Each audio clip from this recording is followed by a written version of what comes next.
Subject: High Ambassador Kiva Shul.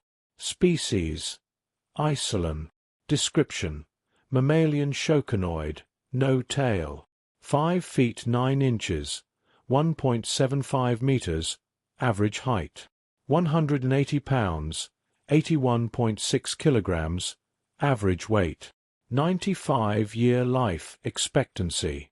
Ship: not applicable. Location: Rig error. Ma'am, have you finished packing for the mission? Grugner, my lead assistant, asked. Her tone hinted at a sense of urgency. Yes. I am fully prepared to leave when we're scheduled to depart, I replied hesitantly. In 3 days, yes? My aide sucked in her lips and treated me to an expression of apprehension, like someone who is about to break some bad news, and really doesn't want to. No, I stated. Her expression remained the same. I've got appointments, Grugner. I can't be running around the galaxy at the drop of a hat. Ma'am, the United Systems has already departed on their diplomatic mission. The higher-ups have moved up our timetable, Grugner said with a wince. How soon? I demanded. Now. Now. I nearly screamed. Yes, ma'am. Unacceptable. I have meetings with the United Systems delegation to discuss potential trade partnerships. I can't leave now.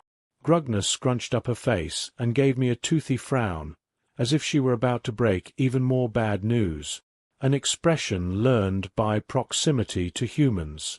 I would normally frown upon such cultural cross-contamination, but the expression suits Isolin faces quite well. Oh, come on, I sighed. When does my replacement get here? She's already here, ma'am. High Ambassador Yuluni will be taking over for you, Grugner said quietly. She'll be taking over the scheduled meetings and negotiations. Yuluni? You've got to be joking. She just got this position, and they mean to have her negotiate with the biggest war tribe conglomeration that the galaxy has ever seen. I asked skeptically. Plus, she's an Urakari. How's an Urakari supposed to avoid being intimidated?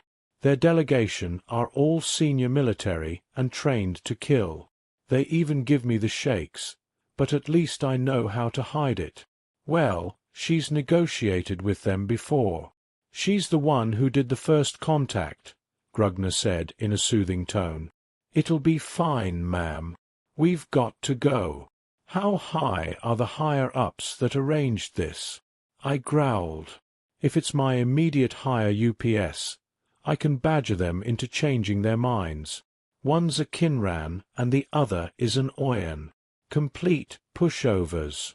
Executive branch. Might have been the executive himself. I glared at Grugner in an attempt to find any trace of deception. When I found none, I deflated in defeat. Well, that changes things, I suppose. All right, have my things fetched. Tell whoever you've got to tell that I'm on my way, I said as I pushed myself up from my desk with all 4 arms. Yes, ma'am, Grugner replied as she scampered off. Shit, this is bad. Urakari are short, and even the buffest of them look lanky compared to an Isolin. Yuluni might be experienced, but that's not going to help her when she's meeting with one of the human admirals surrounded by literal giants in olive-drab armor. I had to look up at the first admiral I met, and I'm 5 feet 11 inches. Urakari don't usually get taller than 5 feet 7 inches. This is going to turn out to be a disaster. I slammed my fist on my desk in frustration at the fact that there was nothing I could do. Orders are orders, and the ones giving them are out of my reach. Damn it! The only thing I can do is address my concerns to my superiors and hope for the best. I grumbled to myself as I left my office for the docking bay. I marched with all 4 of my fists clenched. Kinran, Oyan, and even other Isolans saw me and scurried out of my way, avoiding eye contact as I passed them. I growled in response to any greetings given, until I turned a corner and came face to face with one of the giants the humans call Marines. I stopped just before we collided, and I couldn't help but gape up at the helmet of the armored beast before me. "Ah, High Ambassador Shul. Nice to see you again," Admiral Bakir said. "Where are you off to in such a hurry?" "Hello, Admiral." I collected myself hurriedly. "I'm afraid that my presence is required on a certain diplomatic mission. It was planned to begin 3 days from now, but my counterparts in the United Systems have decided they're tired of waiting." "I see. Well, I know nothing about that, but you have my apologies regardless. Who's taking over for you?" he asked. "High Ambassador Yuluni. I'm confident that she'll represent the Republic admirably," I lied. "As far as I'm aware, she's keeping our same schedule." "Oh, good. Well, don't let me keep you." "Pleasant journeys," the Admiral said as he walked past me. The Marine gave me a nod and followed after Bakir. I once again clenched my fists in frustration and continued my march. Yuluni better not be a goddamned case of nepotism. The Ul family has plenty of political clout in the Republic, but even they won't be able to save her if she fucks this up. I made my way to the docks and found the ship I was going to be traveling in. The RSV Tilalimo, Beautiful Jewel, a wonderful diplomatic vessel. All of the United Systems diplomatic ships were well armed, but not ours. We knew that real diplomacy comes from a deeper understanding of one's neighbors, not from simply having a bigger stick than they do. "Having a bigger stick doesn't hurt, though," I whispered to myself as I realized we were taking this ship into a war zone. I entered the ship and nodded at the welcoming committee who greeted me. Grugner had let them know I was coming, and they were currently loading my belongings. After they finished explaining the layout, I went to the bridge to speak to the shiphead, desiring a more accurate time frame for our departure than as soon as possible. I arrived at the bridge to a shocking sight. The shiphead was laughing with a human. When he saw me, he snapped to attention and saluted. I returned the gesture. It's not required of me, but I find that returning a salute is the fastest way to get it to stop. "Welcome aboard the Republic space vessel Tilalimo, ma'am. I'm Shiphead Orova," he said crisply.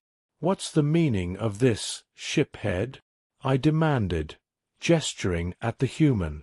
"Ma'am, this is Mr. Eugene Havencroft, the United Systems ambassador for this mission," the shiphead explained. I studied the human carefully.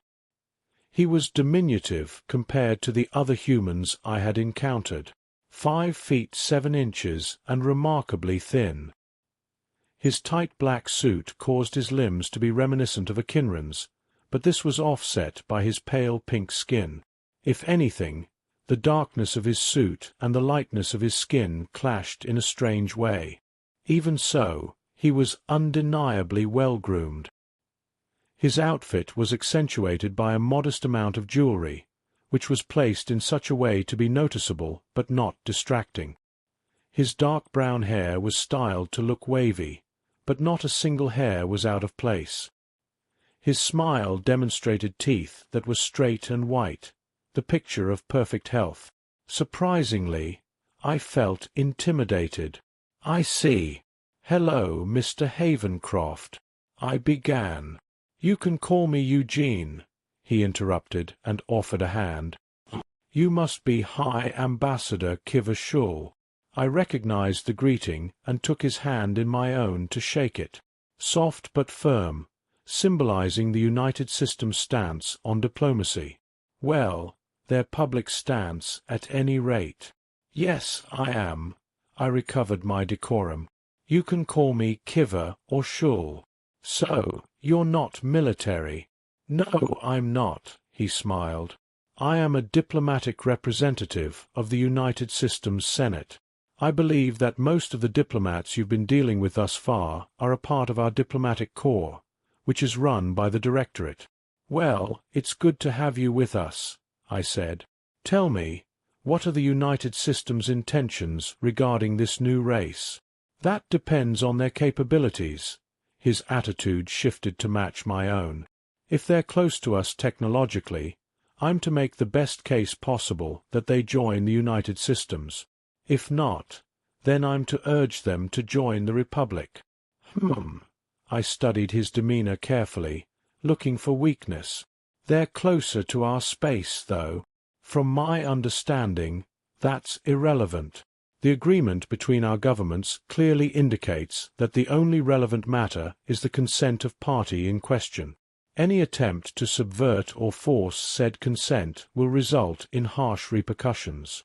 When we were initially negotiating the peace treaty between the Republic and the United Systems, our diplomats wondered if the Gaunt insurrections were what they appeared to be. As such, we were quick to come to the conclusion that the very clause that Mr. Havencroft just mentioned was an absolute necessity to ensure peace between our civilizations. We were shocked when the United Systems suggested it while we were still trying to formulate positioning statements. Most would take this as a sign that they weren't forcing the Gaunt to be members of the US. I, however, see the other possibilities. The US could have suggested this to indicate their innocence. They could have guessed at our suspicions and used this as a tactic to alleviate them, regardless of their own guilt. Another possibility comes from the fact that it is rare for an organization to be monolithic. Certain factions within the United Systems could very well be forcing the Gaunt's membership, while other members of the US are completely ignorant to their actions. Or, the situation could be exactly how it's portrayed by the United Systems. The majority of the Gaunt want to be part of the US, and a few spoiled rich kids with ambitions caused by delusions of grandeur have been causing cosmic war. It's a ridiculous situation, surely, and I wouldn't believe it for a second were it not for the fact that it had happened to my own people on multiple occasions. I laughed. I wonder what those repercussions would be if it were you that broke the agreement. It's not as if we have the capacity to punish you militarily. I already know exactly what our diplomatic response would be to the US breaching our agreement, but I need to know who I'm working with. Is this human as shrewd as he portrays himself to be? Quite the contrary, he said. The Republic can refuse to ally with us and can halt production of the ships we need to fight the Omni-Union. That alone would ensure that the individual who broke our agreement with you would face stiff penalties, and likely an involuntary career change. I nodded, satisfied that I wasn't dealing with a fool. "Shiphead, we are prepared to depart," one of the bridge crew said. Orova gave Mr. Havencroft and I a nervous look.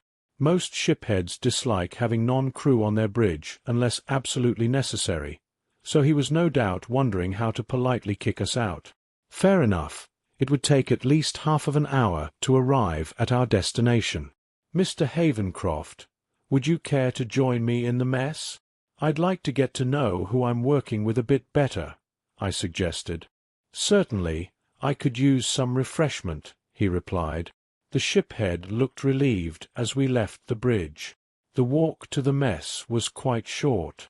The Tilalimo is a beautiful ship, luxurious even, but she's built for mass efficiency like every other Republic ship. US ships have a tad more room here and there, which initially led me to believe that their designs were wasteful. Technically, they are, but they can more than afford the waste. Working with human representatives showed me that their reactors and engines are much more advanced than our own, the products of thousands of years of one-upsmanship. A decade ago I'd have called it foolishness, but now our space is kept safe because the United Systems can't seem to stand peace for very long. "So, what would you like to know?" Havencroft asked as filled his cup and sat at a nearby table. I followed suit and said, "I'd like to know more about how you came to be in the position you're in, if you don't mind." He smiled softly. "Well, I was born on Earth where I initially studied law. However, a lawyer's life is a hard one, and a friend of mine suggested that I turn my attention to diplomacy instead. I went for it and ended up studying political science, cultural anthropology, international relations, sociology, and foreign policy. I also studied a bit of history and etymology so that I could better grasp patterns in the way that societies interact with each other. My first diplomatic assignment was for the North American Union as an ambassador to Austracona. I haven't heard much about Earth other than it's your kind's cradle planet. Is it a nice place to live? Yes and no. In the United Systems, Earth is considered a backwater where nothing happens. It's stagnant, for lack of a better word. That being said, it's a lot less difficult to live there than it is in most other places. Plentiful food and water, but... He looked pained for a moment. It's unnatural. Nearly the entirety of the planet is covered in artificial structures dedicated to housing, manufacturing, entertainment, or food and water production. Buildings that are taller and wider than mountains, filled with people. It's so contained. Most would say it's boring, even. Boring? But that sounds almost like a paradise, I said incredulously. For some it is. On Earth, poverty is largely irrelevant. Starvation has pretty much been eliminated, and the planetary government has put a stop to large-scale wars. But for every good there's a bad. Diseases have gotten downright sadistic. Human rights violations happen with an alarming frequency, and it's been decades since any new tech has come from Earth. I wouldn't go so far as to call it a dystopia, but it definitely isn't a utopia. Wait, I've heard your medical technology is amazing. How are diseases still impactful? I'm not a doctor, but from what I've been able to glean, the biggest threat are the infectious diseases. Microorganisms love evolving in pesky ways, and the people on Earth live in very close proximity. On the one hand, this fosters a strong sense of community. On the other hand, when one person gets an infectious illness, everyone gets it, he said. While the doctors figure out a cure, some people will inevitably die. This was like taking a peek into the future of my own kind, but my follow-up questions were hindered by the feeling of the ship entering warp. It wouldn't be much longer before we were at our destination, and I desperately wanted to know about the organization that Havencroft belongs to. That's unfortunate, I said. Hopefully things will change for Earth one day. I did have another question, though. What's the difference between the diplomatic corps and whichever organization you belong to? He chuckled a bit before saying, I belong to the United Systems Senate Ambassadorial Commission. SI, for short. By far and large it's the same as the diplomatic corps, but the key difference is that we're a civilian organization. Typically, the DC are first responders to matters of diplomacy, and we're the ones that formalize diplomatic ties. They get the embassies built. We fill them up. So you being here means that we fully expect this species to want to join the United Systems? He interrupted with a smile. I nodded, less amused than he was. I thought that would be the assumption. No, we simply plan on opening an embassy with them regardless of their choice, and it will be easier to maintain good relations if the face of those relations doesn't change. To use a military parlance, this is to be my permanent duty station. Is there a member of SAC aboard the Thanatos? I don't believe so. I lobbied pretty hard to be involved in one of these missions, and knowing my colleagues, I'm willing to bet I was the only one. Why's that? I like frontiers. Growing up on Earth leaves one with an appetite for adventure, and it's not every day one gets the chance to spearhead a first contact, he grinned.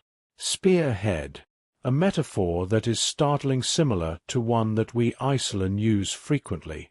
I'd had to give up using that particular metaphor when I became a diplomat, so it was strange to hear a similar one from a fellow ambassador.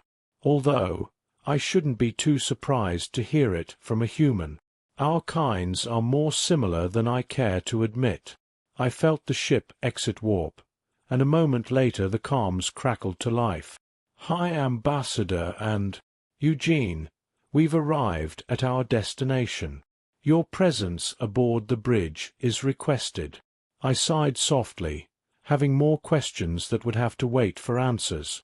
We quickly finished our drinks and stood. "Time to go to work," Havencroft said with a smile.